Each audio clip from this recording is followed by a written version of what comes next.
Okay, ध्यान दो, start करते हैं। देखो ध्यान दो,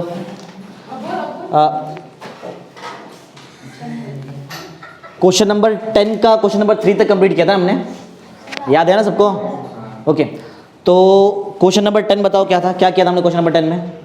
प्रोसेस किया था ना, थर्मोडायनेमिक प्रोसेस, याद है ना? हाँ। कितना टाइप का प्रोसेस किया था उसमें? 3 हो गया था। फर्स्ट क्या था?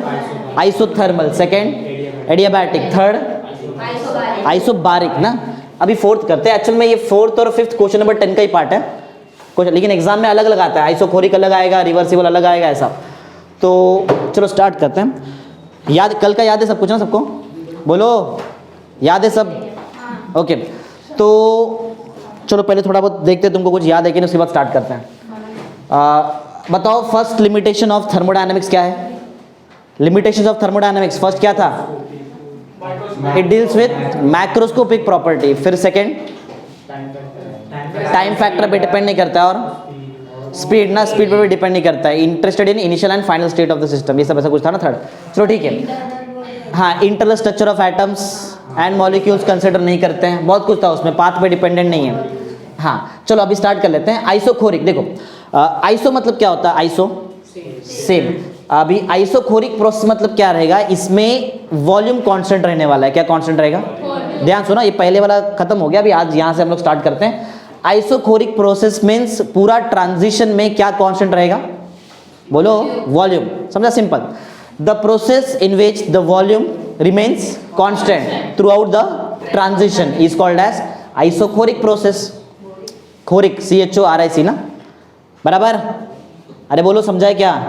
हाँ, ये दिख रहा है यहाँ पे। बोलो स्टेटमेंट, अभी याद है ना स्टेटमेंट क्या बताया मैंने तुमको? The process in which volume remains constant throughout the transition is called as isochoric process. बोल के दिखाओ जरा, बोलो क्या था? The process in which the volume remains constant throughout the transition is called as isochoric. Okay, अगर volume constant है तो जो इनिशियल वॉल्यूम रहेगा V1, मैं क्या बोल रहा है? वॉल्यूम कांस्टेंट, तो जो इनिशियल वॉल्यूम V1 है और जो फाइनल वॉल्यूम V2 रहेगा, ये दोनों सेम सेम रहेगा कि अलग अलग रहेगा? सेम। क्यों? क्योंकि वॉल्यूम कैसा है? कांस्टेंट।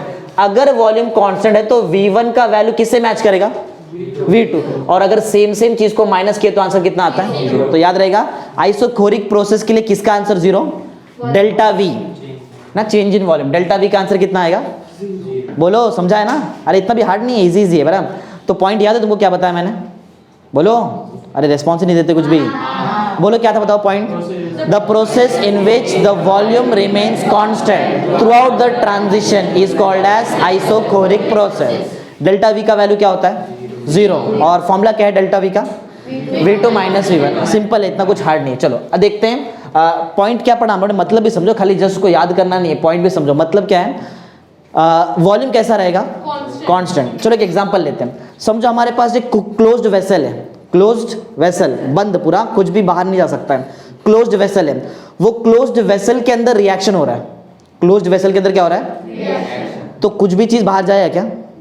अंदर रहेगा ना, जो भी रहेगा। अगर इवोपरेट भी हुआ तो अंदर ही रहेगा जो भी है। तो वॉल्यूम चेंज होगा अंदर? बोलो कैसे? वॉल्यूम चेंज होएगा नहीं ना। कुछ बाहर जाएगा तो इसका वॉल्यूम कम हो जाएगा, कुछ बाहर से अंदर आएगा वेसल में तो वॉल्यूम बढ़ जाएगा। लेकिन वेसल तो पूरा क्लोज्ड है, तो वॉल्यूम बाहर भी नहीं गया, कुछ भी अंदर भी नहीं आया, तो वॉल्यूम कैसा है? कॉन्स्टेंट। तो एग्जांपल सुनो, reaction in a closed vessel, close समझ में आता है ना, बंद वेसल, वेसल समझ में आता है ना। Reaction in a closed vessel is an example of isochoric process. Simple, इतना भी कुछ हार्ड नहीं पढ़ा रहा है, सिंपल सिंपल है। तो समझा तुमको? 2 पॉइंट क्या पढ़ा है मैंने, याद है ना? पहला पॉइंट है एक ऐसा प्रोसेस जिसमें क्या कांस्टेंट रहता है? Volume through out the transition, उसको क्या बोलेंगे? Isochoric process. फिर देखा फॉर्मूला, डेल्टा V का formula V2 minus V1, answer कितना आता है? 0। ये भी देखा। फिर एक एग्जांपल देखा। एग्जांपल क्या है? रिएक्शन कैरी आउट कर रहे किसके अंदर? क्लोज्ड वेसल, तो ये किसका एग्जांपल रहेगा? Isochoric process. चलो समझा ना? बोलो, इजी समझ गया। चलो आगे देखो, धीरे धीरे रिवाइज करेंगे। रिवर्सिबल प्रोसेस क्या होता है वो देखो। रिवर्सिबल प्रोसेस समझाने के लिए ना यहाँ पे ध्यान दो, इधर देखो। ये एक सिलेंडर का एग्जांपल है। सिलेंडर दिखाई दे रहा है तुमको? ब्लैक कलर से जो बनाया मैंने, वो ब्लैक कलर वाला चीज सिलेंडर है। और जो ग्रीन कलर से बनाया ना, उसको बोलते हैं पिस्टन। क्या बोलते हैं? पिस्टन। ये बहुत बार सिखाया भी है, मैं थोड़ा बहुत बताया मैंने तुमको इसके बारे में। तो ये पिस्टन है और ये जो ब्लैक कलर से बना है वो क्या है, सिलेंडर है। इसमें दो टाइप का प्रेशर आता है, दो टाइप का प्रेशर आएगा।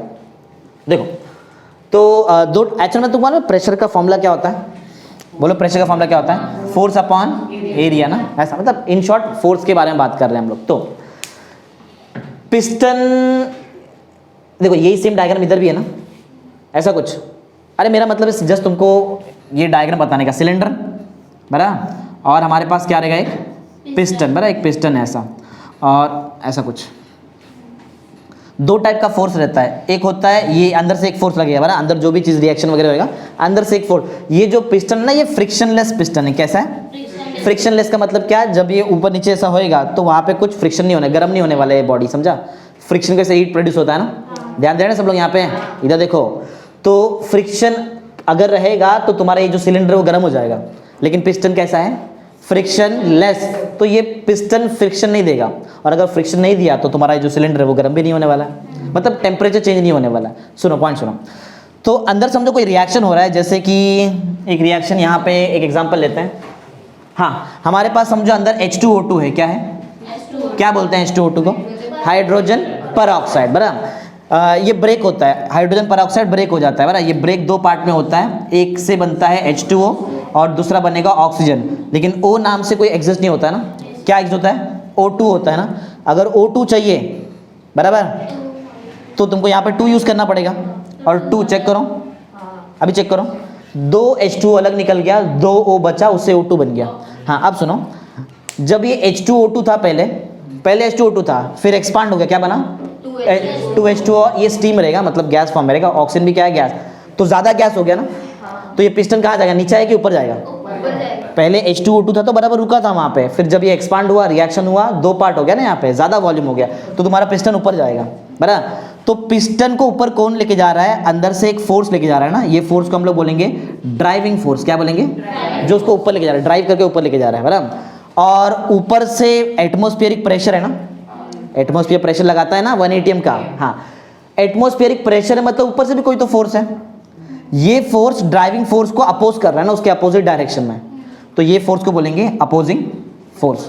समझा क्या है, दो टाइप का फोर्स समझा क्या है। अरे मैंने अभी तक स्टार्ट नहीं किया, खाली मैं तुमको दो चीज सिखा रहा है, ड्राइविंग फोर्स मतलब क्या और अपोजिंग फोर्स मतलब क्या, सिंपल। जो पिस्टन को ऊपर लेके जाता है वो, और जो ऊपर से नीचे लेके आएगा वो अपोजिंग फोर्स, सिंपल लॉजिक। हाँ अब सुनो, क्या पढ़ रहे वैसे हम लोग, रिवर्सिबल प्रोसेस, मतलब ये प्रोसेस रिवर्स है। एक बात बताओ, H2O2 था तो पिस्टन रुका था, इससे ये स्प्लिट हो गया, तो ये पिस्टन तुम्हारा ऊपर गया बराबर, वापस नीचे आएगा क्या,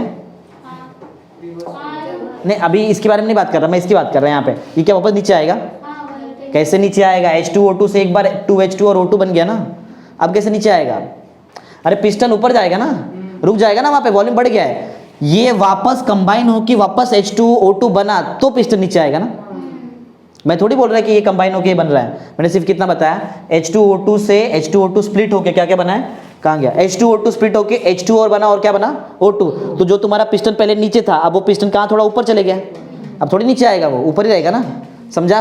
हाँ अब सुनो, अगर मुझे पिस्टन को नीचे लेके आने का है, मतलब पहले पिस्टन ऊपर फिर नीचे, फिर ये प्रोसेस कंटिन्यू हो रहा है, अगर ऐसा प्रोसेस होता है तो उसको हम लोग क्या बोलेंगे, रिवर्सिबल, समझा। इसके लिए क्या करना पड़ेगा, सुनो, मतलब एक बार ऊपर जाने का है, एक बार ऊपर जाने का है, तो बताओ ड्राइविंग फोर्स और अपोजिंग फोर्स में से कौन ज्यादा रहना चाहिए, अगर मुझे पिस्टन को ऊपर लेके जाने का है, ड्राइविंग फोर्स ज्यादा तो पिस्टन ऊपर जाएगा, फिर नीचे भी तो लेके आने का है, तो अभी कौन, अभी क्या थोड़ा देर बाद क्या ज्यादा होगा, अपोजिंग फोर्स ज्यादा, फिर ड्राइविंग फोर्स ज्यादा, फिर अपोजिंग फोर्स, समझ में आ रहा है, मतलब ड्राइविंग फोर्स और अपोजिंग फोर्स के बीच में बहुत थोड़ा सा गैप होना चाहिए, इनफाइनेटेसिमल स्मॉल गैप होना चाहिए, कैसा, इनफाइनेटेसिमल स्मॉल।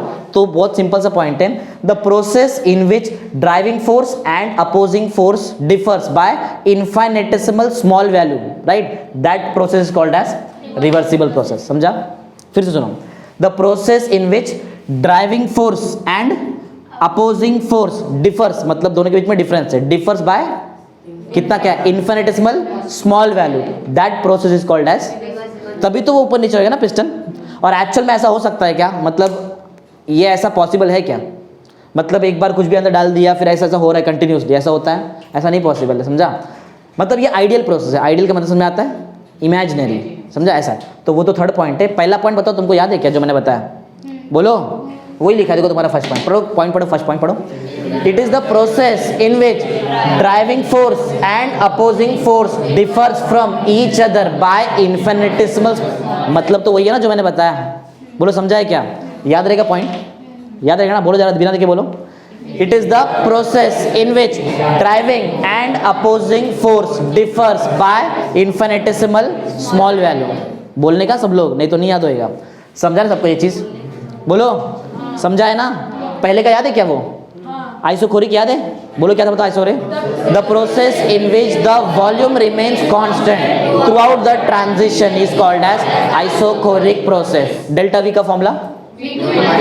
आंसर? एग्जाम्पल याद है? क्या था example? Reaction in a closed vessel is an example of isochoric process. इसका पॉइंट बताओ, first point. It is a process in which driving force and opposing force differs by infinitesimal small value। याद रखने का, on the spot याद करो। इधर आए मतलब ऑन द स्पॉट याद करने का। समझा पॉइंट क्या है? बोलो समझ गया? ओके। ये प्रोसेस अगर होगा भी तो बहुत स्लो होने वाला है। एक्चुअल में तो ऐसा आइडियल ही है, ऐसा पॉसिबल ही नहीं है। सोचो ना, अगर ऐसा होता तो हम लोग इंजन में एक ही बार फ्यूल डालते हैं, फिर कभी वापस रिटर्न फ्यूलिंग करते ही नहीं उसमें, क्योंकि एक बार फ्यूल डाल दिया अपने आप पिस्टन ऊपर नीचे हो रहा है ना, तो अपने आप तुम्हारा व्हील आगे जाएगा। बोलो फिर ऐसा पॉसिबल है क्या? नहीं है। मतलब ये एक आइडियल प्रोसेस है, और अगर होता भी है तो वो कैसा रहेगा? बहुत स्लो। सेकंड पॉइंट पढ़ो, पढ़ो। This process is carried out, मतलब the process is carried out very slow, बहुत स्लो होता है, या फिर बोल सकते हैं this process is very slow. समझा है? बोलो दोनों पॉइंट याद है? हाँ, एक लास्ट पॉइंट जो तुमको ऑलरेडी बता दिया मैंने कि ये प्रोसेस एक्चुअल में पॉसिबल नहीं है। ये प्रोसेस कैसा है? आइडियल है, आइडियल प्रोसेस है। और सोचो ना, अगर ऐसा होता है, अगर ऐसा पिस्टन ऊपर नीचे कंटिन्यूस होते रहेगा तो वर्क डन बताओ, कम वर्क डन रहेगा, मीडियम वर्क डन रहेगा कि मैक्सिमम वर्क डन रहेगा? मैक्सिमम, क्योंकि कंटिन्यूस हो रहा है ना। समझा? तो पॉइंट, लास्ट पॉइंट है, it is an ideal process and in this process maximum work is done. समझा? बोलो। अरे इजी है ना? हार्ड लग रहा है? समझ में आ रहा है ना सबको? बोलो, मेरे पीछे बोलना पड़ेगा, नहीं तो नहीं समझ में आएगा कुछ, और याद कर लो ऑन द स्पॉट। समझ गया वो 3 पॉइंट क्या है? एक ऐसा प्रोसेस जिसमें ड्राइविंग फोर्स और अपोजिंग फोर्स के बीच में थोड़ा सा गैप होता है, इन्फिनिटेसिमल स्मॉल गैप, वो प्रोसेस को क्या बोलते हैं? Reversible process. बराबर। और ये जो रिवर्सिबल प्रोसेस है, हमने क्या बोला, ये कैसे होता है? Very slow. और थर्ड पॉइंट में क्या देखा? ये एक आइडियल प्रोसेस है, और अगर ऐसा होता भी है तो वर्क डन कैसा रहेगा? मैक्सिमम। मैक्सिमम वर्क डन पे एक एक्सप्रेशन है, और थर्मोडायनेमिक्स चैप्टर में से वो एग्जाम में कंफर्म आता है, बहुत बार आ चुका है, वो पढ़ेंगे हम लोग का। तो वो टाइम में मैं तुमको पूछेगा, अगर नेक्स्ट लेक्चर में आने वाला है, वो थर्ड लेक्चर में पढ़ाऊंगा तुमको कल, तो उधर मेरा एक क्वेश्चन रहेगा, मैक्सिमम वर्क डन कब होता है? मैक्सिमम वर्क डन कब होएगा? कौन से प्रोसेस में? रिवर्सिबल प्रोसेस में, जो हम लोग पढ़ रहे हैं, जो एक्चुअल में आइडियल है। समझा? समझ गए? 2 क्वेश्चन 4, 5। ये एक्चुअल में क्वेश्चन नंबर 10 का पार्ट है ना, बराबर ना? चलो न्यू क्वेश्चन चालू करते हैं। नेचर ऑफ वर्क, नया क्वेश्चन है, नेचर ऑफ वर्क। एक और नाम है इसका, पढ़ो क्या है? PV work. मतलब पीवी मतलब प्रेशर वॉल्यूम वर्क। ध्यान दो इधर, ये इंपॉर्टेंट है ज्यादा। समझा पॉइंट क्या है? क्वेश्चन बोलो, क्वेश्चन भी याद करना है। याद है ना सब? क्या था? आइसोकोरिक पढ़ा, फिर रिवर्सिबल प्रोसेस पढ़ा। अभी क्या पढ़ने जा रहे हैं? नेचर ऑफ वर्क, जिसका एक और नाम है PV work, pressure volume work. समझा? अब वो देखते हैं प्रेशर वॉल्यूम वर्क क्या है। चलो इससे पहले देखते हैं कि वर्क क्या है। इससे पहले देख, प्रेशर वॉल्यूम वर्क पढ़ने से पहले नेचर ऑफ वर्क पढ़ने का है ना, तो पहले ये तो समझो वर्क क्या है। बड़ा ध्यान दो, वर्क एक्चुअल में क्या है? वर्क एक मोड है, मोड।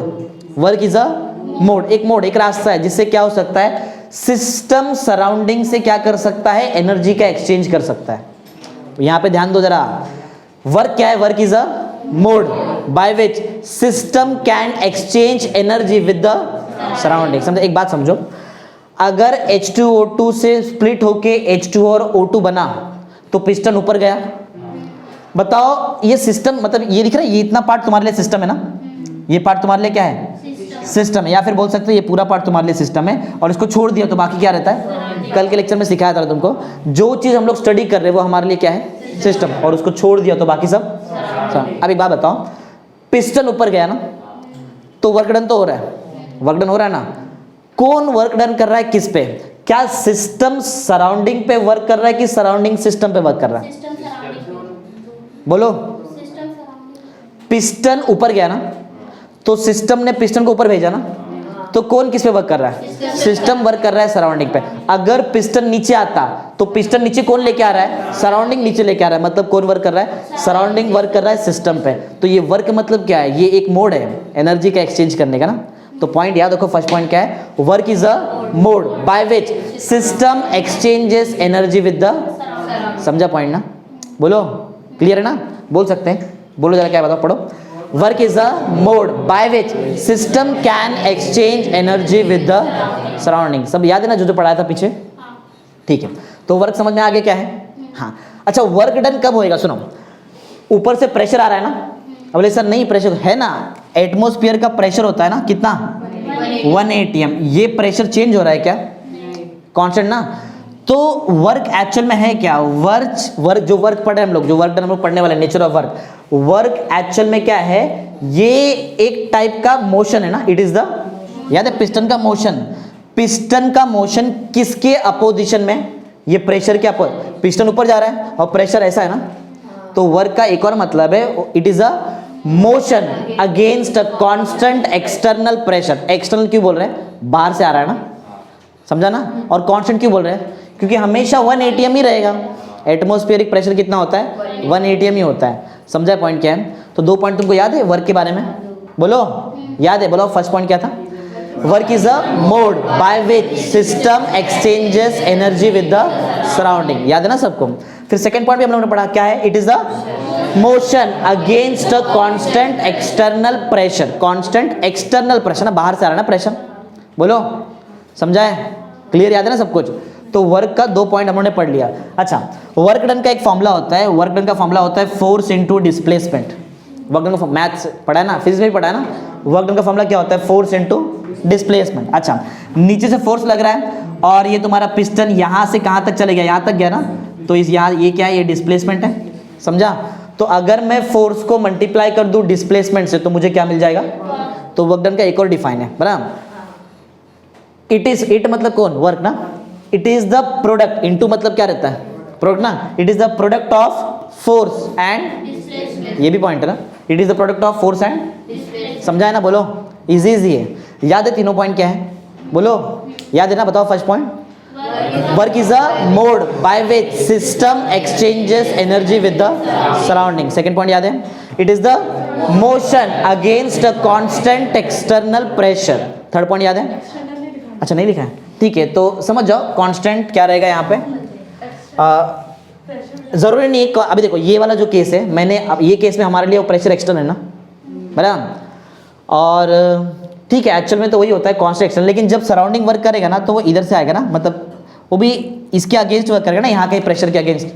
अरे सोचो ना, अगर पिस्टन नीचे आ रहा है तो कौन वर्क कर रहा है? सराउंडिंग। किस पे वर्क कर रहा है? सिस्टम पे। अब जो प्रेशर रहेगा वो अंदर रहेगा ना, प्रेशर। ये प्रेशर है, फिर भी पिस्टन नीचे आ रहा है, तो अब वो हो गया इंटरनल प्रेशर। तो इसलिए मैंने वहाँ पे नहीं लिखा है, समझा? एक्सटर्नल हटा दो। It is the motion against a constant pressure, ज़्यादा अच्छा रहेगा, समझा? समझा ना क्यों एक्सटर्नल नहीं लिख सकते? रीज़न है, अंदर से भी तो प्रेशर हो सकता है, समझा? तो कितना 3 पॉइंट हमारा हो गया था यहाँ पे। अभी तक जो पढ़ा है सब याद है क्या? इधर देखो, इधर तो क्या देख रहे हैं, यहाँ पे ध्यान दो, बराबर ना? 3 पॉइंट। चलो अभी आगे कुछ मैथमेटिक्स करते हैं यहाँ पे। ये डायरेक्ट बता दूँ ऐसे चलेगा कि करके बताऊँ? डायरेक्ट बता दो चलेगा, इतना कुछ हार्ड भी नहीं है, इतना बड़ा मैथमेटिक्स नहीं है। देखो, पीवी वर्क लिखा है ना, प्रेशर इनटू वॉल्यूम किया तो वर्क आना चाहिए, ऐसा मतलब है, बराबर? प्रेशर को किससे मल्टीप्लाई करेंगे तो आंसर क्या आता है? Work done. केमिस्ट्री में, केमिस्ट्री में प्रेशर और वॉल्यूम को मल्टीप्लाई कर दिया तो क्या होता है? Work done. कैसे होता है? एग्जाम में आता है, प्रूव दैट, ऐसा एग्जाम में आ चुका है बहुत बार, prove that pressure times volume is equal to work done. ऐसा एग्जाम में आया हुआ क्वेश्चन है, prove that pressure times volume is equal to, वो टाइम पे तुमको ये पूरा लिखना पड़ेगा एग्जाम में। कैसे आया? Pressure time volume equal to work done. चलो इधर करके बताता, देखो क्या करना है बताओ हमको, किसको किससे मल्टीप्लाई करना है? प्रेशर को मल्टीप्लाई करना है किससे? वॉल्यूम से, और आंसर कितना आना चाहिए? Work done. करके दिखाऊं? देखो चलो बताओ, प्रेशर का फॉर्मूला क्या रहता है? फोर्स अपॉन, एक इधर किया ना, प्रेशर का फॉर्मूला क्या है? फोर्स। तो P की जगह बोलो क्या लिखूं मैं? F/A, और इंटू क्या है? देखो एज इट इज लिखा, देखो P की जगह मैंने F/A लिखा और इंटू में क्या है? V, बराबर है? अच्छा, अब एरिया की बात करते हैं। एक बात बताओ मेरे को, थोड़ा बहुत यूनिट तुमको मालूम रहेगा, फिजिक्स पढ़ा है, एरिया और वॉल्यूम। एरिया का यूनिट क्या होता है? एरिया का, अगर समझो मैं डी के बाद चलो, अच्छा एरिया की यूनिट क्या बताया, मीटर स्क्वायर, ठीक है, किया है ना ऐसा बहुत बार। अरे स्क्वायर मीटर्स नहीं लिखा है क्या, लिखा है, 10th में भी किया है। वॉल्यूम का यूनिट क्या होता है, मीटर क्यूब रहता है। वॉल्यूम का यूनिट क्या रहता है, मीटर क्यूब। अच्छा ये मीटर किसका यूनिट होता है, अरे मीटर पूछ रहा है, लेंथ का होता है, लेंथ का यूनिट होता है ना मीटर। तो क्या ये मैं मीटर के जगह पे मेरे पास जो लेंथ है वो लेंथ डी लिख दूं, ऐसा चलेगा, और ऊपर क्या है स्क्वायर।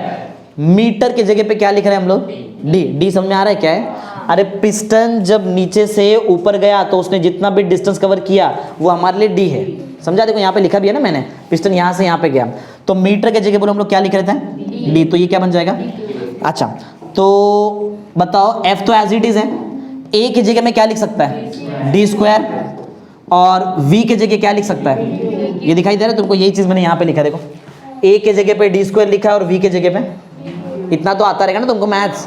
हाँ अब ये डी स्क्वायर और यहाँ का डी स्क्वायर जाएगा, एक डी बच गया ना, डी बच गया ना वहाँ पे, तो बोलो क्या आया एफ इंटू, और फोर्स इंटू डिस्प्लेसमेंट होता क्या है, बराबर ना, यही लिखा है देखो, एफ इंटू डी, और एफ इंटू डी होता क्या है वर्क डन। तो प्रेशर टाइम्स वॉल्यूम एक्चुअल में क्या होता है, प्रूफ कर दिया ना।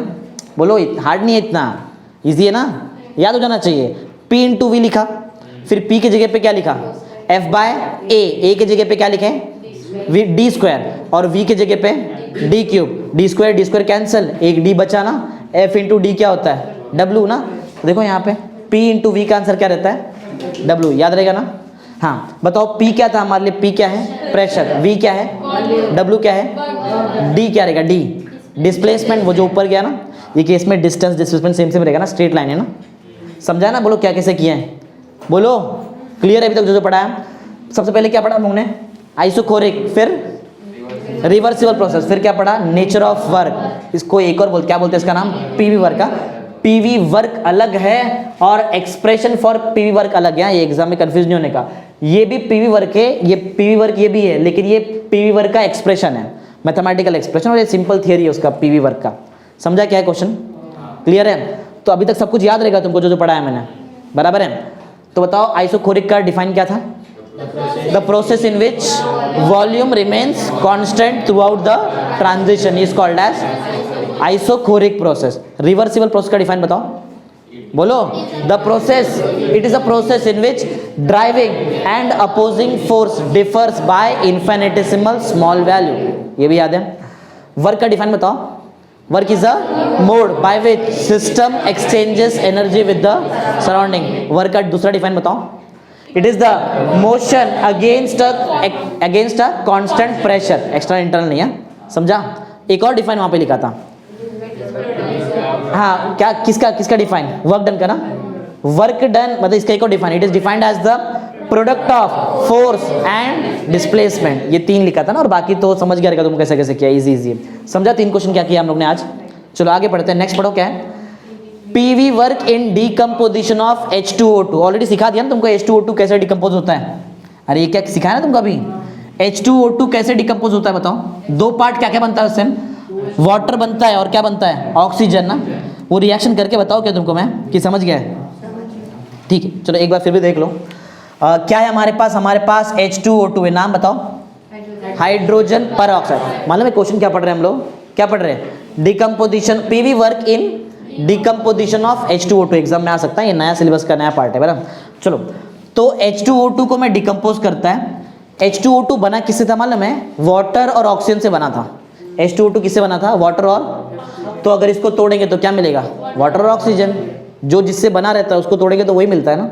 हाँ तो अगर मैं H2O2 को ब्रेक करूँ, बोलो क्या मिलेगा हमको, H2 और ऑक्सीजन, लेकिन ऐसा ऑक्सीजन नेचर में एग्जिस्ट नहीं होता है, तो मुझे यहाँ पे 2 लिखना पड़ेगा ना, बराबर 2 लिखना पड़ेगा। मतलब देखो ये प्रॉपर बैलेंस है, देखो अगर ये देखो तो प्रॉपर बैलेंस है, अरे H2O और एक और O, तो मेरे को मालूम है कि मुझे यहाँ पे 2 लिखना ही है, क्योंकि O एग्जिस्ट ही नहीं होता है, O2 ना, तो मुझे यहाँ पे डबल करना पड़ेगा ऐसा, तो 4 हाइड्रोजन ना, इधर तो 2 ही है, 2 कर दूँ 4 हाइड्रोजन, देखो पूरा बैलेंस हो गया, बराबर ना। 4 हाइड्रोजन है, कितना ऑक्सीजन है, 4 ऑक्सीजन, 2 इधर है 2 इधर है, बराबर। रिएक्शन समझा कैसा है और कैसा ब्रेक हुआ तुमको मालूम है ना। हाँ चलो रिएक्शन पढ़ लो जरा, क्या है देखो, क्या दिया, 2 times H2O2 gives 2 times H2O plus O2, ऐसा रिएक्शन है। अच्छा तो पहले देखो ये दिख रहा है तुमको, डायग्राम दिखाई दे रहा है, डायग्राम, हाँ। तो एक सिलेंडर है मेरे पास, बराबर, सिलेंडर में वो दिख रहा है ग्रीन कलर का पिस्टन लगा है, पिस्टन के ऊपर कुछ तो मास रखा है, देखो दिख रहा है ब्लॉक्स, देखो यहाँ पे पिस्टन के ऊपर कुछ तो मास रखा है वहाँ पे। एक बात बताओ, H2O2 ब्रेक होके दो पार्ट बन रहा है ना, तो अंदर जो गैस है उसका वॉल्यूम बढ़ेगा कि कम हो जाएगा? बढ़ जाएगा। तो ऑब्वियसली कि तुम्हारा पिस्टन ऊपर जाएगा, बराबर है, पिस्टन ऊपर जा रहा है। अच्छा, जब पिस्टन ऊपर जा रहा है, 2-3 क्वेश्चन का आंसर दो। कौन किस पे वर्क कर रहा है? सिस्टम वर्क कर रहा है सराउंडिंग पे, क्योंकि पिस्टन ऊपर गया, समझा, ये चीज मालूम है, ओके। यही ऑलमोस्ट, और कुछ नहीं। पढ़ो जरा पॉइंट पढ़ो। The gas produced in this reaction, रुक जाओ, gas produced in this reaction कौन है बताओ? Gas produced in this reaction is steam, water, water ना पर, और ऑक्सीजन, ये गैस है। Gas produced in this reaction, ये समझा, आगे पढ़ो। पुशेस द पिस्टन, पिस्टन को ऊपर पुश करेगा, पुशेस द पिस्टन कहां पे? सो दैट द मास इन, हाँ, सो दैट द मास, ये दिख रहा है जो मास है ऊपर रखा हुआ है, वो सराउंडिंग में आ गया ना, वो क्या हो गया, उसको रेस ऊपर कर दिया ना हम लोगों ने, समझा। अरे इजी पॉइंट है, इतना भी हार्ड नहीं है, पॉइंट समझा क्या है, क्या होता है बताओ यहाँ पे? The gas produced in the reaction क्या करता है? पुशेस द पिस्टन, बराबर, पुशेस द पिस्टन, हाँ, और कैसे? So that the mass in the surrounding is raised. अरे बोलो, इजी पॉइंट है, इतना भी हार्ड नहीं है, बोल सकते हैं, बोलो जरा बताओ, क्या था बताओ? The gas produced in this reaction pushes the piston, बराबर, क्या करने के लिए? So that the mass in the surrounding is raised, simple point है।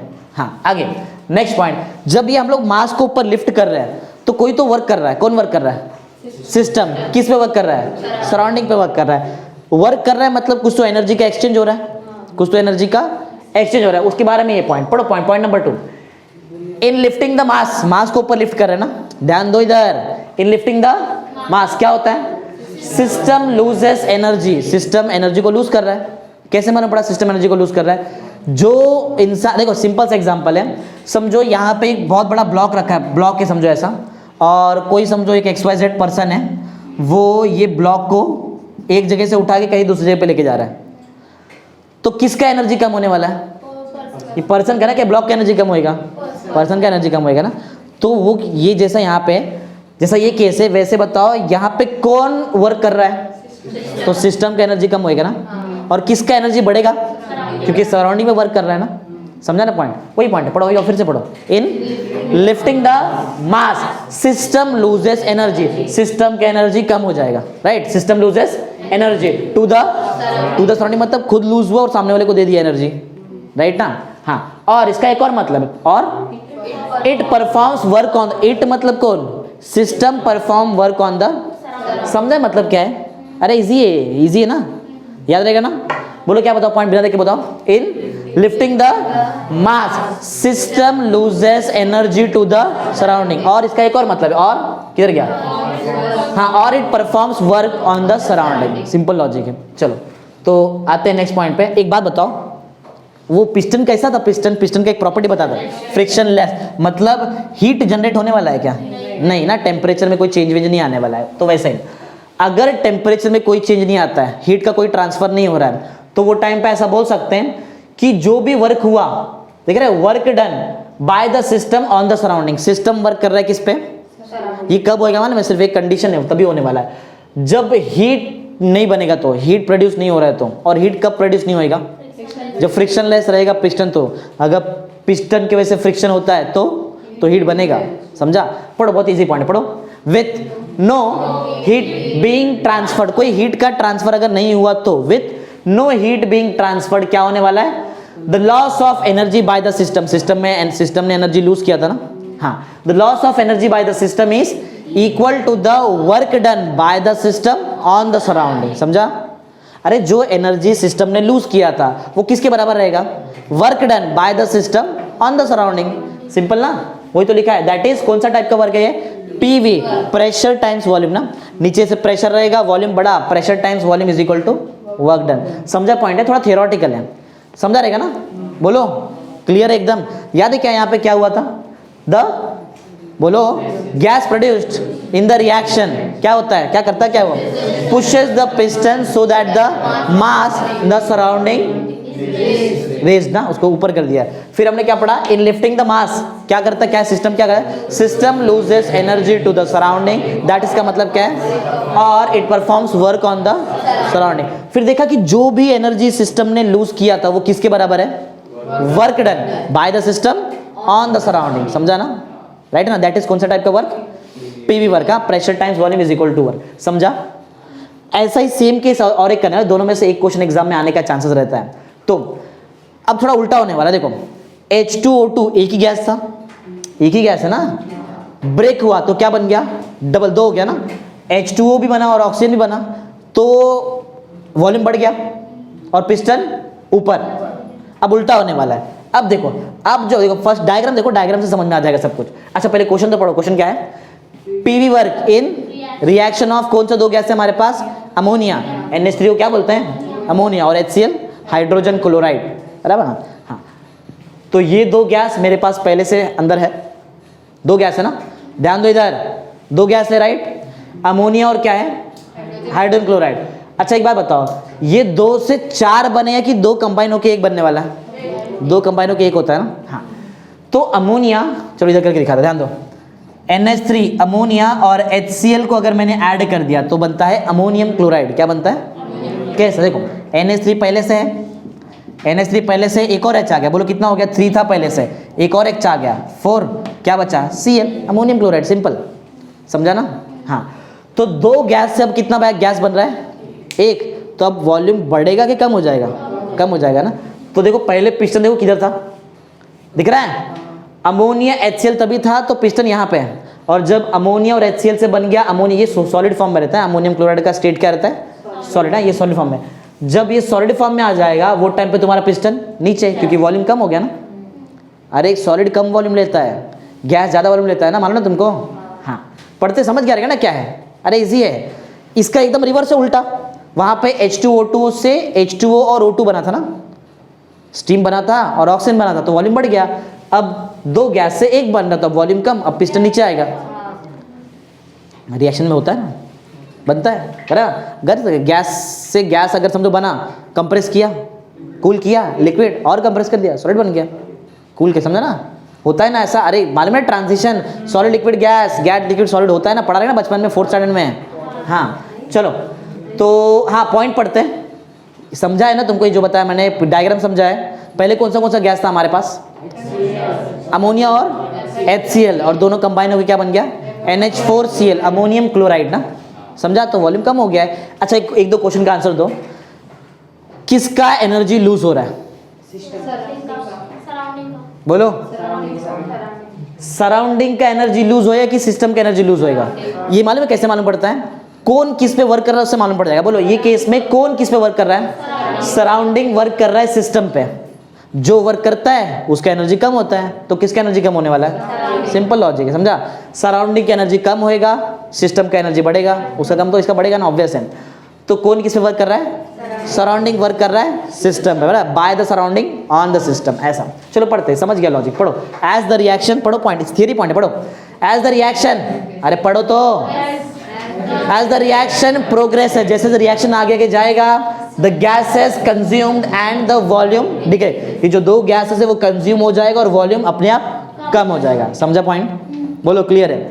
आगे second point, in this process surrounding loses energy to the system, इसका मतलब क्या है, and performs work on the system, on the system मतलब by किससे हो रहा है बताओ, by the system on the surrounding, ऐसा, sorry by the surrounding on the system, समझा ना, इजी पॉइंट है, इतना कुछ हार्ड नहीं है। चलो एक लास्ट, अगर सराउंडिंग सिस्टम पे वर्क कर रहा है तो किसका एनर्जी कम हुआ है, सराउंडिंग का, और किसका बढ़ा है, सिस्टम का बढ़ा है। तो यही चीज देखो, जैसे यहाँ पे थर्ड पॉइंट था, हीट का ट्रांसफर नहीं होना चाहिए ना वहां पे, तो उसके लिए क्या होना चाहिए, पिस्टन फ्रिक्शनलेस, वही पॉइंट है, सेम वही पॉइंट है, पढ़ो एग्जैक्ट वैसे ही पढ़ो, स्टार्ट भी वैसे पढ़ो, with no heat being transferred the loss of energy by the surrounding is equal to the work done by the surrounding on the system. दिख रहे, एग्जैक्ट पॉइंट नहीं दिख रहा तुमको यहाँ पे, खाली उल्टा हो गया है, बराबर ना, राइट ना।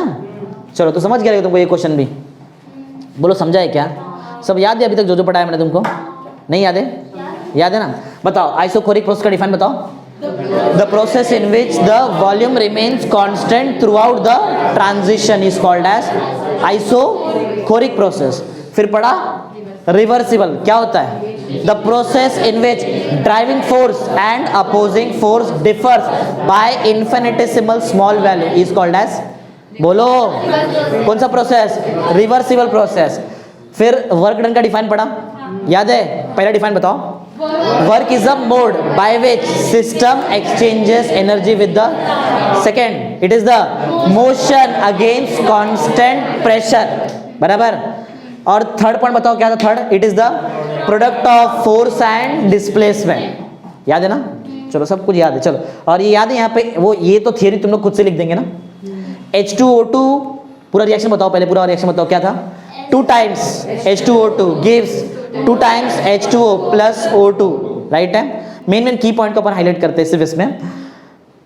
2 गैस बन रहा है 1 गैस से, बराबर। वॉल्यूम बढ़ जाएगा, पिस्टन ऊपर जाएगा, बराबर। कौन किस पे वर्क कर रहा है? सिस्टम सराउंडिंग पे वर्क कर रहा है। किसका एनर्जी कम हो रहा है? सिस्टम का। यही मेन पॉइंट है और कुछ नहीं, बराबर। फिर हमने ये दूसरा केस देखा जिसमें अमोनिया और HCl को रिएक्ट किए, क्या बना दिए?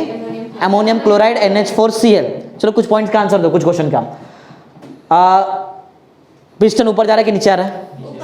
नीचे आ रहा है ना पिस्टन, बराबर। कौन किस पे वर्क कर रहा है? सराउंडिंग सिस्टम पे वर्क कर रहा है। किसका एनर्जी कम हो रहा है? यही तो पॉइंट है, और क्या है? समझ गया ना? चलो इजी है। नेचर ऑफ वर्क पढ़ा ना। अब क्या पढ़ते हैं? नेचर ऑफ हीट क्या है? हीट भी एक टाइप का एनर्जी है ना। हीट भी एक टाइप का एनर्जी है जो सिस्टम सराउंडिंग से एक्सचेंज कर सकता है। अरे सेम एग्जैक्ट यही डिफाइन, समझा? Heat is a form of energy. Heat एक एनर्जी का फॉर्म है ना। Heat is a form of energy bye which system can exchange energy with the, अरे एग्जैक्ट खाली ये मोड था और ये फॉर्म है, बराबर ना? बोलो, पढ़ो पॉइंट पढ़ो।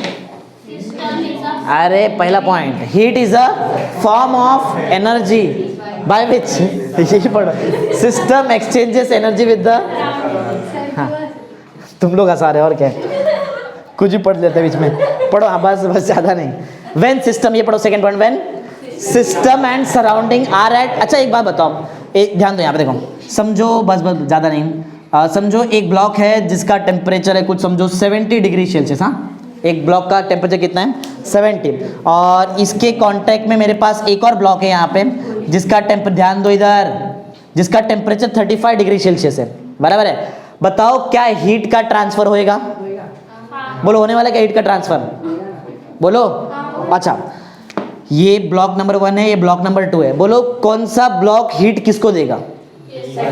सेकेंड ब्लॉक से हीट का ट्रांसफर प्लस फर्स्ट ब्लॉक की तरफ होएगा ना, मालूम है ना?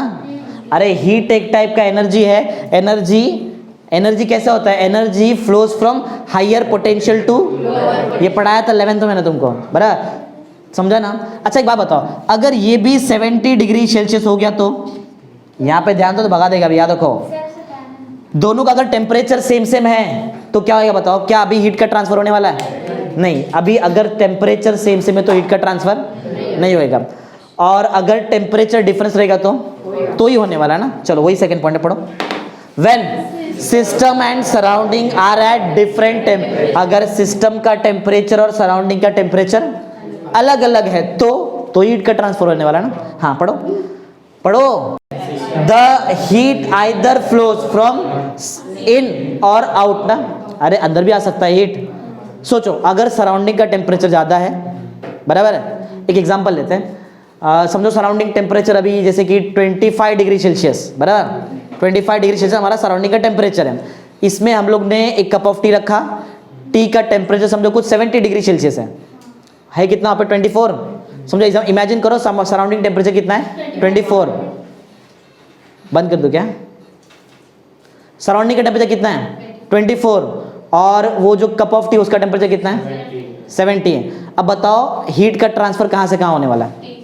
टी से सराउंडिंग में, क्योंकि टी का टेम्परेचर ज़्यादा था 70 और बाजू बाजू कितना है? 24, बराबर ना? और इसका एक उल्टा लो, सराउंडिंग वही 24 डिग्री सेल्सियस पे, और हमारे पास एक आइस का क्यूब है जो 0 डिग्री सेल्सियस पे। सराउंडिंग कितना है? 24 और आइस का क्यूब 0। अब बोलो हीट का ट्रांसफर कहाँ से कहाँ पे? सराउंडिंग से सिस्टम, बराबर ना? तो दोनों भी हो सकता है, इन भी हो सकता है, आउट भी हो सकता है। यही पॉइंट है, समझा ना? पॉइंट क्या है? पॉइंट पढ़ो। When system and surrounding are at different temperature the heat either flows in or out of the system, अंदर भी आ सकता है बाहर भी जा सकता है। समझ गया हीट का नेचर क्या है, समझा हीट क्या है, heat is a form of energy, right ना। होता क्या इससे, bye which system exchanges energy with the surrounding. और वर्क क्या था, वर्क इज अ मोड, समझा, मोड है वो। और सेकंड पॉइंट पे तुमको याद है हीट इन भी आ सकता है आउट भी जा सकता है, वो टेम्परेचर का डिफरेंस रहेगा तो ही, समझा नहीं क्या है। चलो ये एग्जाम में क्वेश्चन बहुत ज़्यादा इंपॉर्टेंट है, ये एग्जाम में बहुत बार आ भी चुका है, इंपॉर्टेंट क्वेश्चन। मैंने सिर्फ डायग्राम बनाया, इसके अंदर 4 पॉइंट और है, देखो पढ़ो जरा पॉइंट क्या दिया वहाँ पे, sign convention of work done and heat, बराबर, sign convention of work done and heat. देखो W मतलब वर्क डन ना, और कैपिटल Q मतलब, एक्चुअल में Q मतलब होता है हीट का ट्रांसफर, हाँ उसको हीट बोल सकते, कोई प्रॉब्लम नहीं। तो वर्क डन और हीट ट्रांसफर का हम लोग क्या बोलने वाले हैं यहाँ पे, क्या देखना है, साइन, साइन कन्वेंशन मालूम है, प्लस रहता है क्या माइनस रहता है वो। देखो एक सिंपल डायग्राम, ग्रीन कलर का बॉक्स दिखाई दे रहा है तुमको, वो हमारे लिए क्या है, और इसको अगर मैंने छोड़ दिया तो बाकी जो भी बचा वो इतना समझ में आता है, हाँ, सिस्टम और सराउंडिंग। अब देखो तुम लोग ये देखो, बताए ये यहाँ पे ये सब मत देखो, तुम लोग आंसर दो। कोई भी देखो, ज़्यादा मास अगर कम मास पे वर्क कर रहा है तो वो हमेशा पॉजिटिव रहता है, ये बात को पहले समझो। अगर ज़्यादा मास कम मास पे वर्क कर रहा है तो पॉजिटिव, समझा, मतलब जो भी चीज़ ज़्यादा से कम हो रहा है तो पॉजिटिव, और अगर कम से ज़्यादा हुआ तो बस ये समझो। अब इधर देखो मत, एक क्वेश्चन का आंसर दो। बीच में हमारे पास सिस्टम है, हाँ, सिस्टम वर्क कर रहा है सराउंडिंग पे, पहले पूरा सुन लो, सिस्टम किस पे वर्क कर रहा है, सिस्टम और सराउंडिंग में से ज्यादा मास किसका रहेगा, सराउंडिंग, कल पढ़ा ना, surrounding is a large stock of mass ना, and energy can be exchange between system and surrounding, कल पढ़ा था हम लोग ने। बोलने का मतलब है सराउंडिंग का मास ज्यादा रहता है और सिस्टम का मास।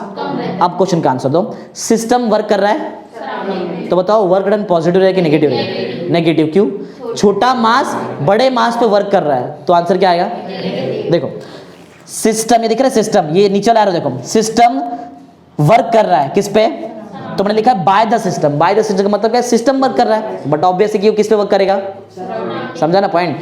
तो वर्क डन कैसा आएगा, तुमने तो आंसर दिया ना अभी, हाँ। दूसरा, अब उल्टा, अब सराउंडिंग जो है वो वर्क कर रहा है किस पे, मतलब ज्यादा मास वाला चीज वर्क कर रहा है कम मास वाली चीज पे, तो वर्क डन, समझा।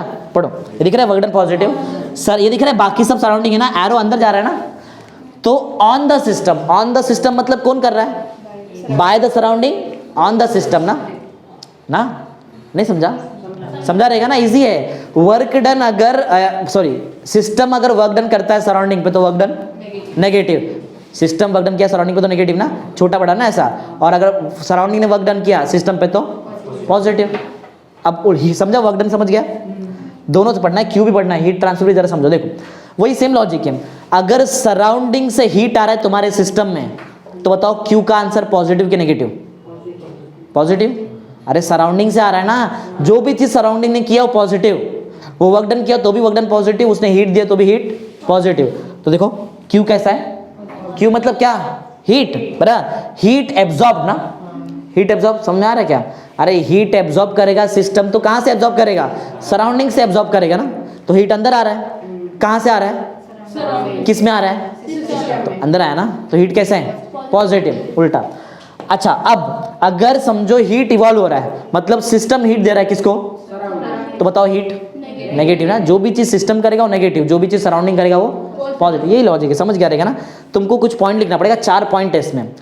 प्लस डब्ल्यू का मतलब क्या है, प्लस डब्ल्यू का मतलब क्या है, वर्क इज डन, पूरा बताओ, work is done by the surrounding on the system, plus W ना।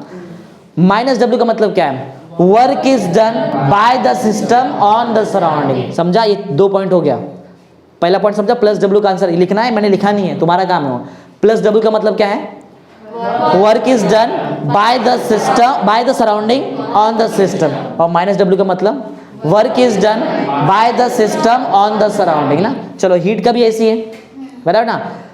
प्लस क्यू का मतलब क्या होता है, हीट एब्जॉर्ब, समझा, समझा क्या है ना, और माइनस क्यू का मतलब हीट इवॉल्व या फिर हीट रिलीज, एक ही बात है, समझ गया। वो 4 पॉइंट तुमको क्या लिखना है, plus W, minus W, plus Q, minus Q, clear ना। नेक्स्ट क्वेश्चन पढ़ो, अभी ये थोड़ा मैथमेटिक्स है, पढ़ो क्या है, एक्सप्रेशन फॉर पीवी वर्क, बराबर। अभी हमको प्रूफ करना है कि पीवी, इस पे हम लोग न्यूमेरिकल सॉल्व करेंगे कल, इस पे न्यूमेरिकल सॉल्व होने वाला है, प्रेशर वॉल्यूम वर्क पे टाइप 1 का न्यूमेरिकल है इसमें। तो क्या प्रूफ करना है, अगर प्रेशर वॉल्यूम है तो वो वहाँ पे क्या होने वाला है, वर्क डन।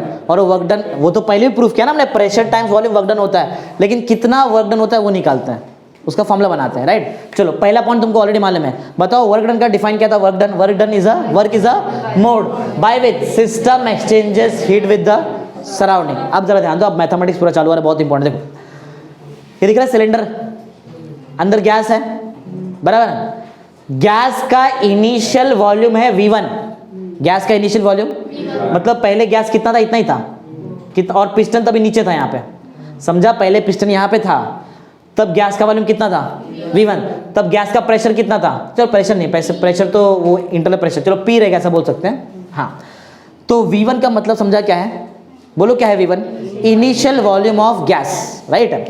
फिर गैस एक्सपांड हुआ, गैस एक्सपांड मालूम है कैसे होता है, एक है इधर, हाँ। जब गैस एक्सपांड हुआ तो वॉल्यूम V1 से चेंज होके क्या बन गया, V2, बढ़ जाता है ना वॉल्यूम, एक्सपांड हो तो बढ़ता है, हाँ। तो V1 समझा और V2 समझा, क्या क्या है बताओ। V1 क्या है, initial volume of the gas, V2 क्या है, final volume of the gas, समझा। एक बात और समझो, अगर इनिशियल वॉल्यूम V1 है, आंसर दो, अगर इनिशियल वॉल्यूम V1 है और अगर फाइनल वॉल्यूम V2 है तो बताओ कितना वॉल्यूम बढ़ा, V2 माइनस V1। पहले था V1, बाद में हुआ V2, तो अगर मैंने V2 में से V1 माइनस कर दिया तो जो बचा ये रहेगा ना इंक्रीज इन वॉल्यूम, समझा। बोलो समझा है क्या, हर एक पॉइंट समझो तो ही तुमको मैथमेटिक्स समझेगा। V1 क्या, initial volume of the gas, V2 final volume of the gas, बराबर। बताओ इंक्रीज इन वॉल्यूम क्या है, V2 माइनस V1। अगर मैं तुमको बोलूँ चेंज इन वॉल्यूम तो भी V2 माइनस V1, समझा ना, हाँ। चलो इतना समझ में आ गया।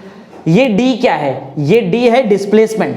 D क्या है, किसका डिस्प्लेसमेंट, पिस्टन का डिस्प्लेसमेंट। पहले पिस्टन यहाँ से यहाँ पे था और यहाँ से यहाँ पे गया ना, तो D क्या है, displacement of the piston, okay. और क्या है, P जो है, P गैस का प्रेशर है, P क्या है, pressure of the gas. PEX क्या है, एक्सटर्नल प्रेशर ना, और जो कांस्टेंट रहेगा ना 1 atm ना, समझ में आ गया जो मैंने लिखा है, 4-5 चीज लिखा है, 1 2 3 4 5 लिखा है। बताओ V1 initial volume of the gas, V2 final volume of the gas, D displacement of the piston, P pressure of the gas, PEX external pressure ना, एक्सटर्नल कांस्टेंट प्रेशर ही बोल सकते हैं। समझ में आ गया डायग्राम क्या है, समझा। चलो सेकंड पॉइंट पढ़ो सेकंड पॉइंट।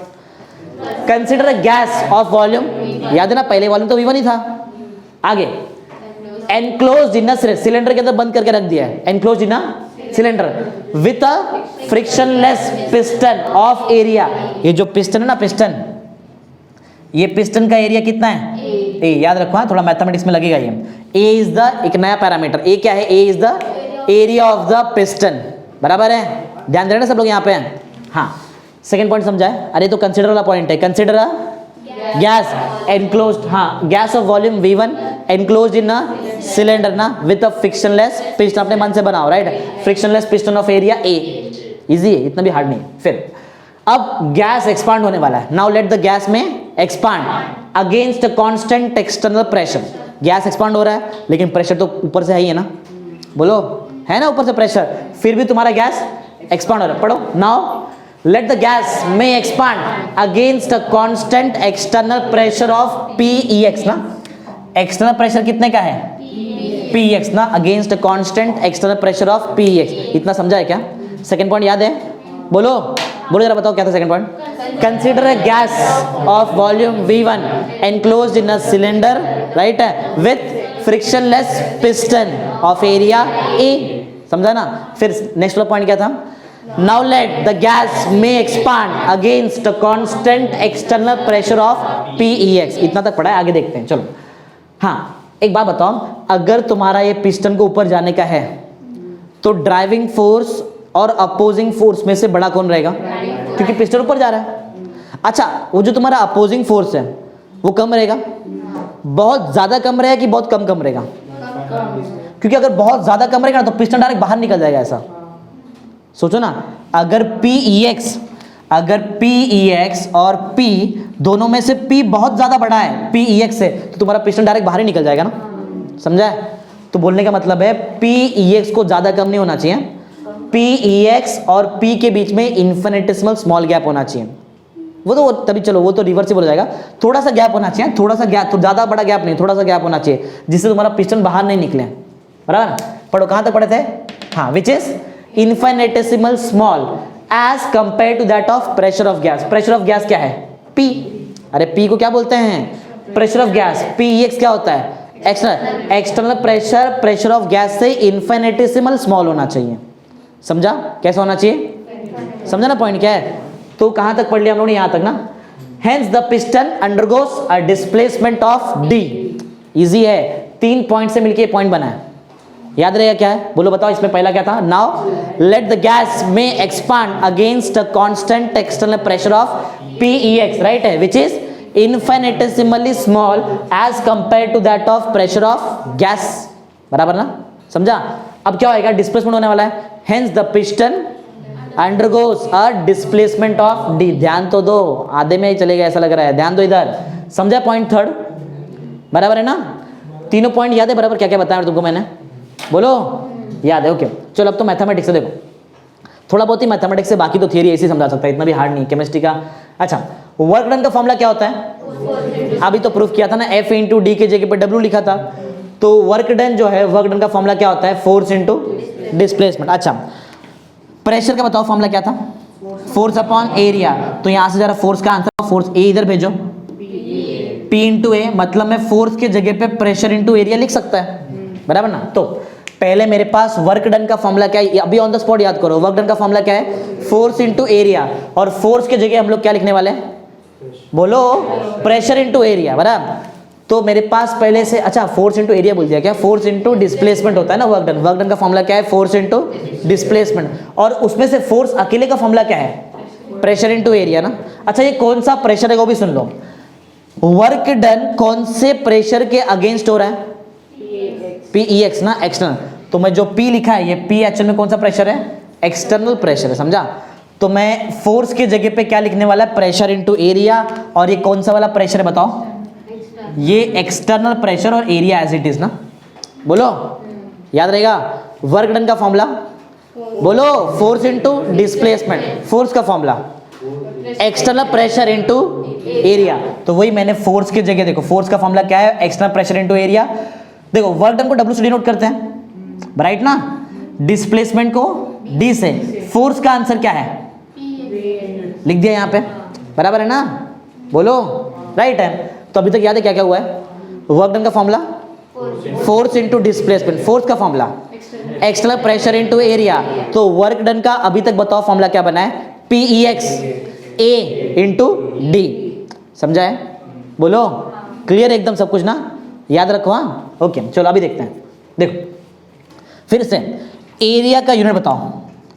एरिया का यूनिट बताओ, मीटर स्क्वायर। D एक टाइप का डिस्प्लेसमेंट है, मतलब लेंथ। लेंथ का यूनिट क्या होता है? राइट ना? ध्यान दो, हमारे पास एरिया A और D मल्टीप्लीकेशन में ना, करो मल्टीप्लाई करो। A और अगर मैं D को मल्टीप्लाई करूं, A का यूनिट है मीटर स्क्वायर, D का यूनिट है मीटर। बोलो क्या बन जाएगा? मीटर क्यूब किसका यूनिट है बताओ? एक्चुअल में वॉल्यूम। तो मतलब मैं A इंटू D की जगह पे वॉल्यूम लिख सकता है। समझा पॉइंट क्या है? लेकिन पॉइंट समझो, ये A किसका एरिया है? पिस्टन का एरिया। और ये D क्या है? हाँ, ये डिस्प्लेसमेंट है। अच्छा, कोई मुझे एक बात बताओ, ये जो डिस्प्लेसमेंट है ना, ये डिस्प्लेसमेंट, ये नीचे से कैलकुलेट कर सकते क्या यहाँ से यहाँ तक? नहीं। पहले जहां पिस्टन था वहां से लेके अभी जहां तक पिस्टन है उधर तक करेगा ना लेंथ, बराबर ना? D रहेगा। हाँ, तो ये जो वॉल्यूम है, ये कौन सा वॉल्यूम मालूम है? ये इतना वॉल्यूम है, दिख रहा है ये वाला वॉल्यूम। इसको क्या बोलते हैं? कौन सा वॉल्यूम है ये? हाँ, बोलते क्या इसको? ये कौन सा वॉल्यूम है? इंक्रीज इन वॉल्यूम ना। अरे ये जो A इंटू D के जगह पे वॉल्यूम लिखेंगे, राइट है, लेकिन कौन सा वॉल्यूम है? D लिखे, देखो ना, मैंने D को यूज किया ना, D को यूज किया ना। तो ये वाला वॉल्यूम ले सकते हैं क्या? नहीं, D जिधर है उधर का ही वॉल्यूम लो ना, ये वाला वॉल्यूम। ये क्या है? ये हमारे लिए इंक्रीज इन वॉल्यूम, क्योंकि पहले तो पिस्टन यहाँ पे था, फिर यहाँ से यहाँ पे आ गया, तो इतना वॉल्यूम बढ़ गया ना। समझा? तो D वाला जो पार्ट है, A इंटू D के जगह पे मैं V नहीं लिख सकता। बोलो मुझे क्या लिखना पड़ेगा यहाँ पे? Delta V। समझा? क्या लिखेंगे? डेल्टा V मतलब क्या है? इंक्रीज इन वॉल्यूम, जिसका खुद का वैल्यू क्या होता है? V2, अरे किया ना, डेल्टा V देखो ना इधर क्या होता है, V2 माइनस V1, मालूम है ना इतना तो। हाँ, तो A इंटू डी को जब मैंने मल्टीप्लाई करके देखा तो क्या मिला उसको, हम वहां पे आपको क्या मिला, वॉल्यूम ना, इंक्रीज इन वॉल्यूम मिला। तो पढ़ो point, A into D volume during expansion, यहां से लेके इधर तक एक्सपांड हुआ, मतलब इतना एक्सपांशन हुआ ना, तो ये जो वॉल्यूम है इसको बोलेंगे वॉल्यूम ड्यूरिंग एक्सपांशन, या फिर इंक्रीज इन वॉल्यूम, या फिर चेंज इन वॉल्यूम, तीनों एक ही हैं, समझा। तो A इंटू डी के जगह में क्या लिखने वाला है, डेल्टा V। देखो A इंटू डी के जगह पे हम लोग क्या लिखने वाले, डेल्टा V।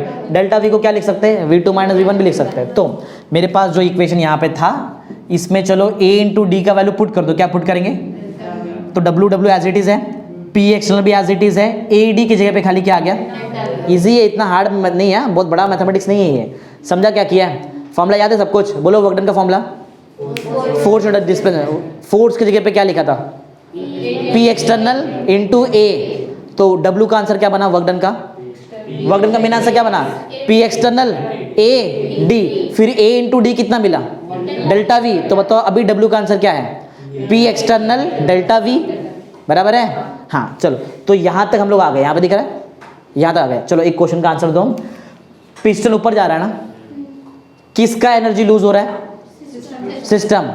कौन वर्क कर रहा है किस पे, सिस्टम वर्क कर रहा है सराउंडिंग पे। क्वेश्चन का आंसर दो, सिस्टम कम मास वर्क कर रहा है किस पे, सराउंडिंग ज्यादा मास पे, तो वर्क डन पॉजिटिव आएगा कि नेगेटिव आएगा, नेगेटिव आएगा। तो मुझे एक्चुअल में जो मैंने P एक्सटर्नल डेल्टा V लिखा है, मुझे साथ में कौन सा साइन लिखना पड़ेगा, रीजन है मेरे पास, नेगेटिव साइन क्यों लिख रहा है, क्योंकि सिस्टम किस पे वर्क कर रहा है, अगर सराउंडिंग सिस्टम पे वर्क करता तो पॉजिटिव रहता, राइट है। समझ गया पॉइंट क्या है, ये जरा पॉइंट पढ़ो, सिंस वाला पॉइंट पढ़ो।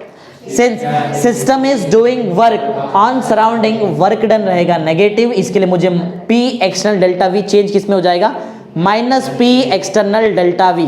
समझ में आ गया, बोलो समझ में आ गया। तो समझाओ जो W मैंने निकाला था वो W का एक्चुअल आंसर क्या है, minus P external delta V। समझा है ना, याद है पूरा, याद है ना, ये हार्ड लग रहा है, इजी है, इतना भी हार्ड नहीं। चलो कुछ क्वेश्चन का आंसर दो। डेल्टा V का मतलब मालूम है, इधर देखो, डेल्टा के V का मतलब क्या है, V2 माइनस, फॉर्मूला मालूम है ना, V2 माइनस, चलो इधर देखो, हाँ इधर मैं लिख देता हूँ और मुझे कुछ एक दो क्वेश्चन का आंसर दो। डेल्टा V का फॉर्मूला क्या बताया तुमने, इमेजिन करो मैंने डेल्टा V की जगह पे V2 माइनस V1 लिखा हुआ है यहाँ पे, राइट। अब सुनो, अगर बताओ, अगर V2 बड़ा है, अगर V2 बड़ा है और V1 छोटा है, अगर V2 बड़ा है V1 छोटा है, तो बताओ वर्क डन नेगेटिव आएगा कि पॉजिटिव आएगा, क्या आएगा, कैसे मालूम पड़ा, चलो बताता, देखो ध्यान दो। अगर V2 बड़ा है और V1 छोटा है, कोई भी बड़ा नंबर को छोटे नंबर से माइनस किया तो नंबर पॉजिटिव आता है कि नेगेटिव आता है, नंबर पॉजिटिव आता है, मतलब डेल्टा V पॉजिटिव है, लेकिन पीछे तो माइनस साइन है, तो तुम्हारा वर्क डन कैसे हो जाएगा, नेगेटिव। वही मैंने नीचे लिखा है, पढ़ो, if V2 is greater than V1, मतलब डेल्टा V तो पॉजिटिव आया, याद है क्या, डेल्टा V पॉजिटिव आया, लेकिन वर्क डन नेगेटिव, क्योंकि पीछे माइनस साइन है। एक और क्वेश्चन का आंसर दो।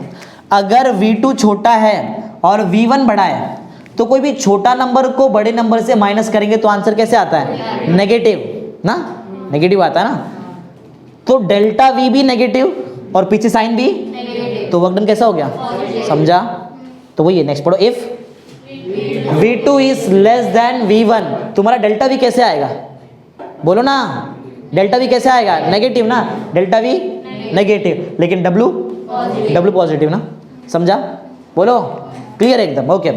अगर समझो फ्री एक्सपांशन हो रहा है, कैसा एक्सपांशन है, बोलने का मतलब है एक्सटर्नल प्रेशर है ही नहीं, वो जो दिख रहा है PEX वो है ही नहीं, मतलब जीरो है, बराबर, मतलब वैक्यूम के अंदर पूरा काम हो रहा है। अगर PEX का आंसर जीरो है तो W का आंसर कितना आएगा, जीरो, तो वही लिखा है for free expansion. Free expansion समझ में आ रहा है, ये पूरा गेम कहाँ पे होएगा फिर, वैक्यूम के अंदर ना।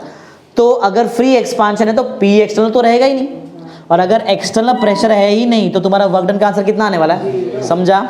एक बार वर्क डन पॉजिटिव, एक बार वर्क डन नेगेटिव और एक बार work done zero. Work done positive कब था, V2 लेस देन V1 में। वर्क डन नेगेटिव कब था, V2 ग्रेटर देन V1 में। वर्क डन जीरो कब आ रहा है, फ्री एक्सपांशन। समझ में आ गया केस, इजी है ना, इतना भी हार्ड नहीं है, समझ गया है। क्या पढ़ा हम लोगों ने, expression for pressure times volume work done ना, पीवी वर्क का हम लोगों ने एक्सप्रेशन पढ़ लिया, याद रहेगा। इस पे न्यूमेरिकल सॉल्व करना है कल, तो याद रखो फॉर्मूला, डब्ल्यू का formula minus P external delta we, delta V का फॉर्मूला तुमको याद ही रहेगा, डेल V2 माइनस V1, समझ गया ना। चलो नेक्स्ट क्वेश्चन पढ़ते, पढ़ो नेक्स्ट क्वेश्चन क्या है। अभी तो पढ़ लिया ना, फ्री एक्सपांशन क्या है, खुद ही बताओ। फ्री एक्सपांशन का मतलब पूरा का पूरा सिस्टम कहाँ है, वैक्यूम में। अगर फ्री एक्सपांशन है तो P एक्सटर्नल का आंसर कितना है, 0 है, तो वर्क डन कितना है, हो गया, यही तो था, यही था ना फ्री एक्सपांशन। पढ़ो फ्री एक्सपांशन मतलब पढ़ो, फ्री एक्सपांशन क्या है। फ्री एक्सपांशन मींस, ध्यान दो इधर, expansion against zero opposing force, ऊपर से कोई अपोजिंग फोर्स ही नहीं है, बराबर ना। हाँ आगे, सच एक्सपांशन ऑकर्स इन वैक्यूम में होता है ना, ऐसा पढ़ ला ना तुम लोगों ने, तो आंसर दिया अभी।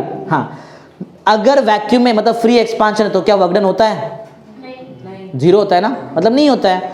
No work is done, work done नहीं होएगा कभी, when gas expands freely in vacuum, जब वैक्यूम में पूरा काम होएगा तो वो टाइम पे कोई वर्क डन होने वाला नहीं है, क्योंकि वर्क डन होने के लिए एक्सटर्नल प्रेशर रहना बहुत इंपॉर्टेंट है, इसके बिना वर्क डन नहीं होने वाला है, समझा है ना। हाँ तो वही आंसर लिखा है, P एक्सटर्नल कितना रहेगा, Q है मालूम है, Q 0 बताओ, मतलब फ्री एक्सपांशन है इसके लिए। हाँ और इसका वैल्यू अगर मैंने 0 पुट कर दिया तो वर्क डन कितना आ जाता है, इजी एकदम, समझ गया रहेगा तुमको, राइट। एक थोड़ा मैथमेटिक्स वाला पार्ट है, थोड़ा याद रखने वाला पार्ट है, थोड़ा याद रखना पड़ेगा, क्योंकि कल इस पे न्यूमेरिकल सॉल्व करने का, कल का न्यूमेरिकल ये वाला फॉर्मूला और ये जो भी लिखा है ना इसके ऊपर बेस्ड है, तो ये कैसे भी याद करो, थोड़ा मैथमेटिक्स है, पूरा का पूरा मैथमेटिक्स। देखो पढ़ो जरा क्वेश्चन पढ़ो, क्या है, units of energy and work, energy और वर्क का बहुत सारा यूनिट्स वगैरह दिया है, सब तुमको याद रखना है, सबका सब याद करो। पहला क्या है, 1 जूल, 1 जूल को कैसे लिख सकते हैं, 1 kilogram metre square second raise to -2, इधर 2 याद रखो तो सामने -2 याद रखो, ऐसा याद रखने के लिए, समझा। 1 जूल का answer 1 kilogram metre square second raise to -2, याद रहेगा ना, कर लो। हाँ कल लगने वाला है सब कुछ, बराबर है।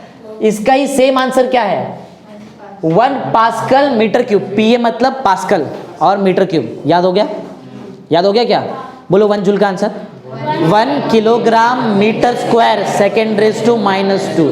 एक और आंसर है 1 पास्कल मीटर क्यूब ना, हो गया, याद हो गया ना।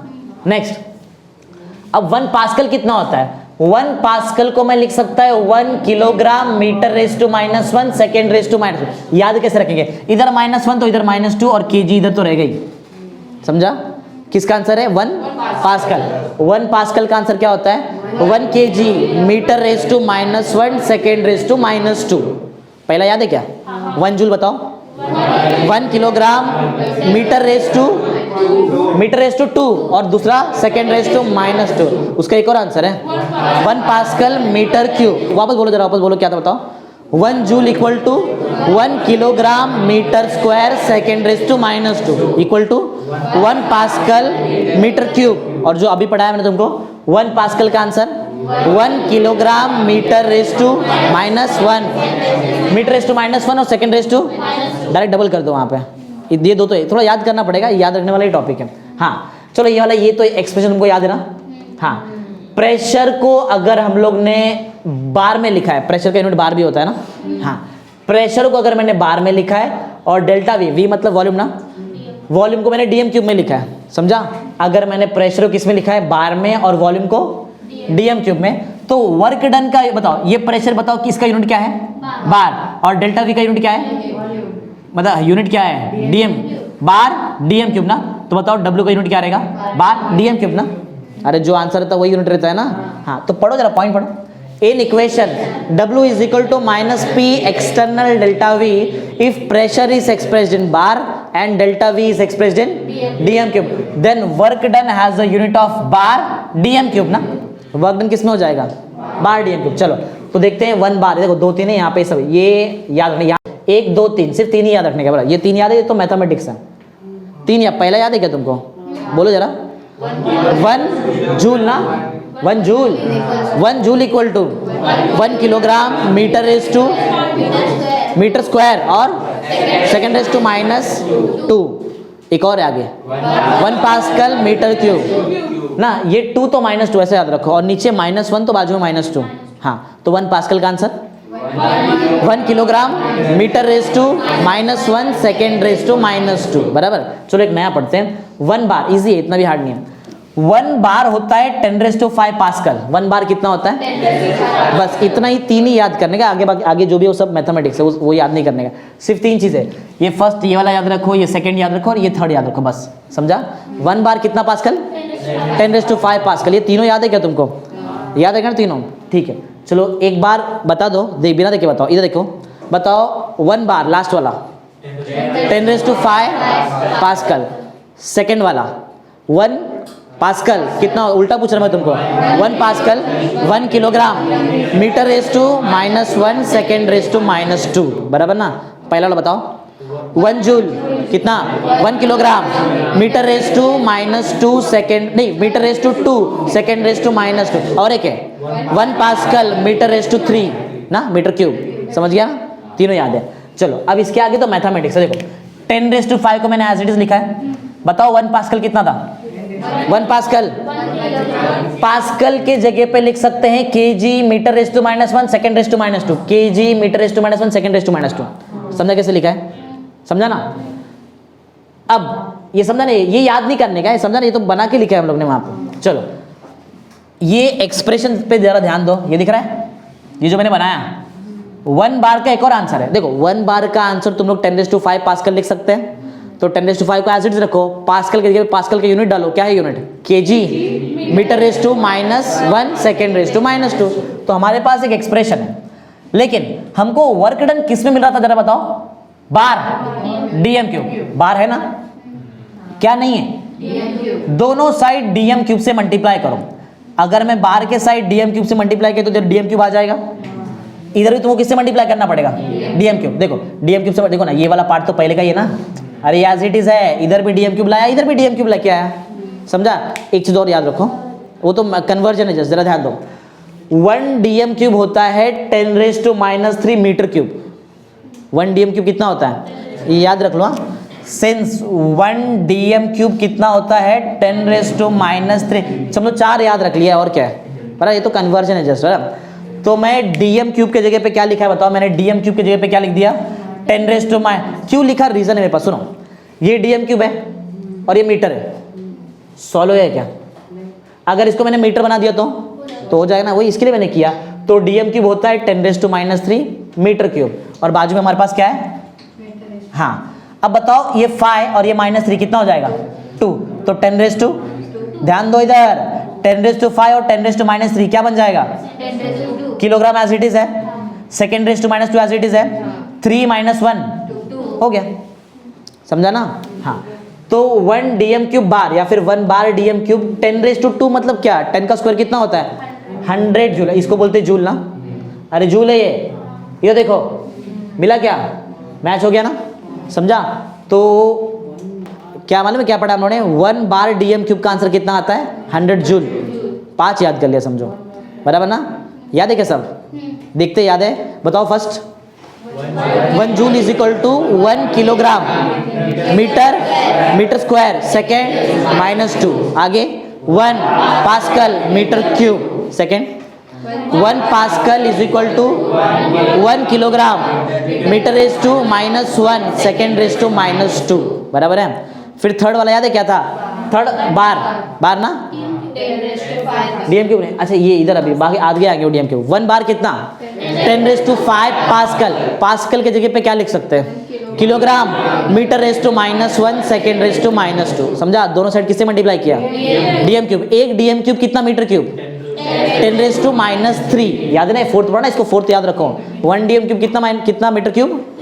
10⁻³ मीटर क्यूब, बराबर? फिर और एक नया बनाया हम लोग ने, 1 बार डीएम क्यूब कितना जूल? 100 जूल। तो ज़्यादा इजी है, याद है? उल्टा पुल्टा पूछो, याद रहेगा क्या?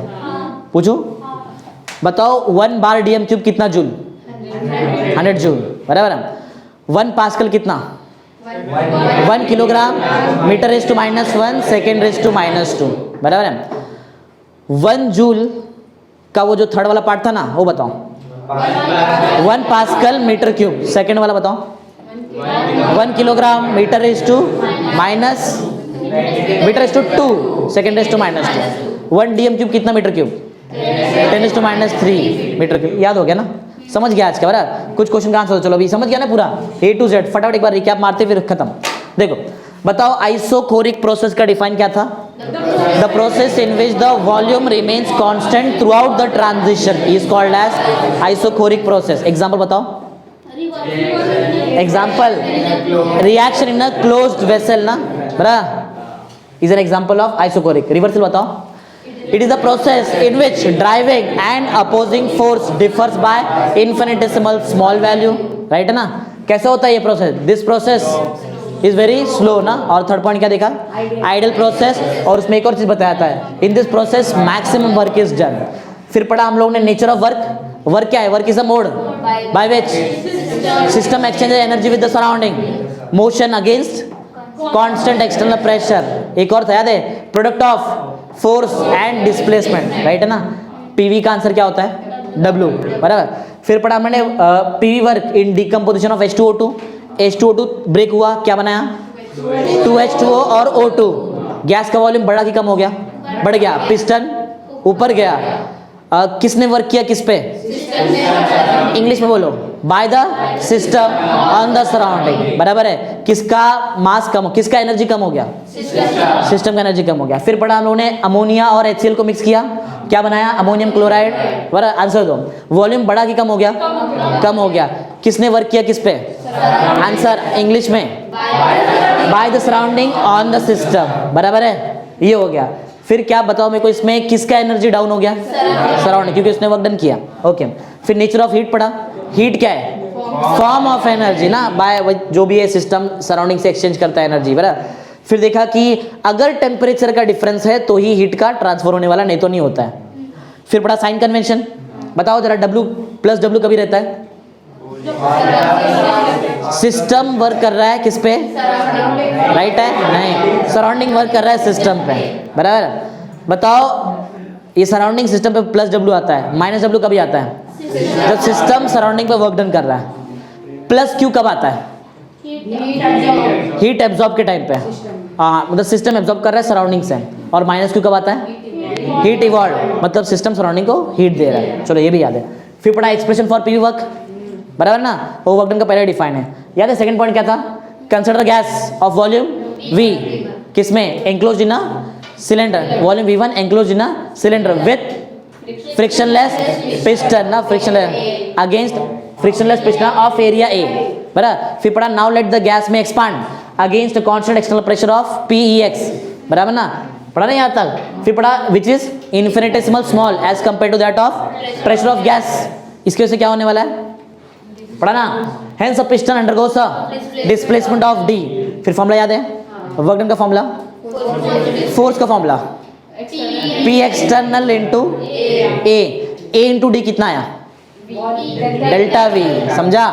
फिर तुम्हारा जो वर्क डन का फॉर्मूला क्या बना? P external delta V। लेकिन कौन किस पे वर्क कर रहा है? सिस्टम वर्क कर रहा है सराउंडिंग पे, तो माइनस साइन लेना पड़ेगा। तो बताओ मेन फॉर्मूला क्या है? W is equal to minus P external delta V। अगर अगर V2 बड़ा है V1 से तो रुक जाओ, अगर V2 V1 से बड़ा है, डेल्टा V का आंसर पॉजिटिव, W का आंसर नहीं, उल्टा कर दो। जो डेल्टा V का आंसर का उसका अपोजिट आंसर W रहेगा। फिर से, अगर V2 लेस है, V2 less than V1, delta V, V2 less than V1 negative है, डेल्टा V नेगेटिव तो W positive. Free expansion, W का आंसर, P एक्सटर्नल का आंसर, ये क्या है? और ये तो इधर भी है ना। फिर ये सब ये तो याद ही है अपने को। बताओ 1 DM cube 10⁻³ metre cube, 1 bar DM cube 100 joule, 1 joule 1 kilogram metre square, 2⁻², 1 pascal metre cube, 1 pascal इतना 1 किलोग्राम मीटर (-1 2), बराबर। फिर पढ़ा 1 बार कितना पास्कल, पूरा याद है ना? जो पढ़ा है समझ गया ना? घर पे रिवीजन तो करना पड़ेगा, ऑन द स्पॉट तो समझा दिया है, इसको 1-2 बार रिवीजन करो घर पे, याद हो जाएगा।